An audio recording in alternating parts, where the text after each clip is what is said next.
सिंचन घोटाळ्यावरून अजित पवारांचा गंभीर आरोप, तत्कालीन मुख्य अभियंत्यांचा खळबळजनक दावा. बघूया संपूर्ण बातमी.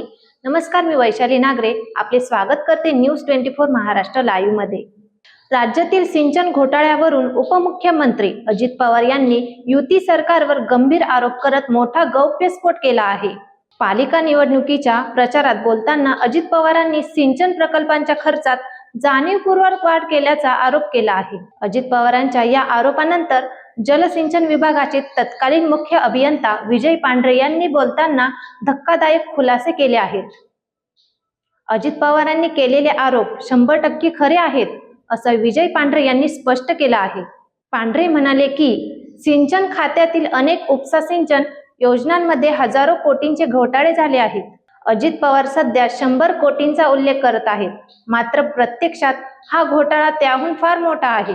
दरम्यान अजित पवारांनी पुरंदर उपसा सिंचन योजनेचं उदाहरण देत सांगितलं की या प्रकल्पाची मूळ किंमत 200 कोटी रुपये होती, मात्र युती सरकारच्या काळात पार्टी फंडासाठी 100 कोटी आणि अधिकाऱ्यांनी स्वतःचे 10 कोटी वाढवून प्रकल्पाची किंमत 310 कोटी रुपये करण्यात आली.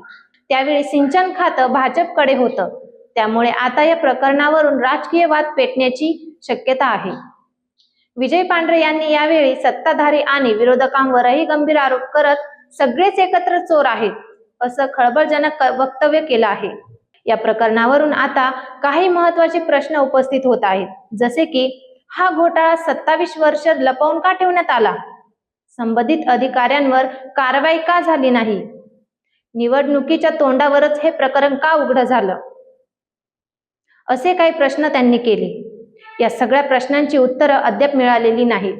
तुमचं या संपूर्ण प्रकरणावर काय मत आहे हे कमेंटमध्ये नक्की कळवा. अशाच महत्त्वाच्या बातम्यांसाठी न्यूज 24 महाराष्ट्र लाईव्हला लाईक, शेअर आणि सबस्क्राईब करा. धन्यवाद.